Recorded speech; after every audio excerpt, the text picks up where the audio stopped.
The Shaw Memorial is a crystallization of a moment that happened on May the 25th, 1863, as the soldiers walked up Beacon Hill, led by their leader, Robert Gould Shaw. It captures that moment in time from the representation of the men to the drummer boy, that adults who had made decisions were willing to fight for their idea of freedom. These stories make it more than just a battle that was fought, a regiment that went.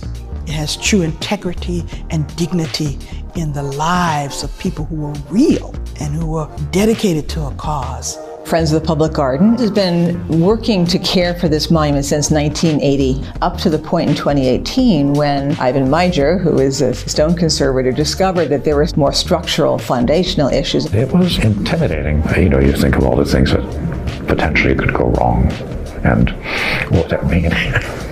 It was quite incredible the day they lifted the bronze relief off of the plinth and swung it over the common to land on the truck. It was quite magnificent.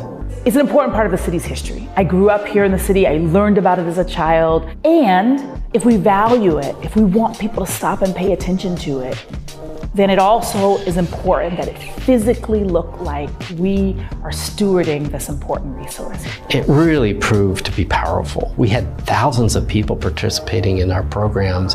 The other program that I thought was really interesting was talking about allyship. A lot of conversation around the white colonel on his steed with the black soldiers beneath him. We know that the first vision of Saint-Gaudens was a single man on a horse.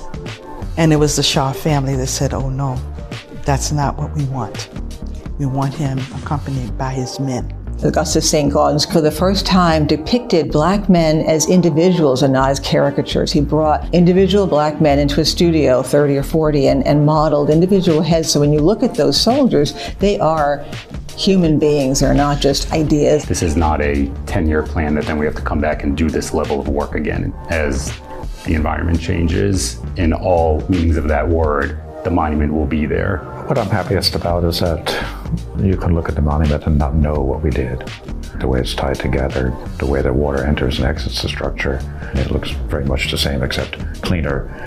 For me, that's the great satisfaction. We are not all one thing or the other. We've got places where we figured some things out and places where we got a lot of work to do.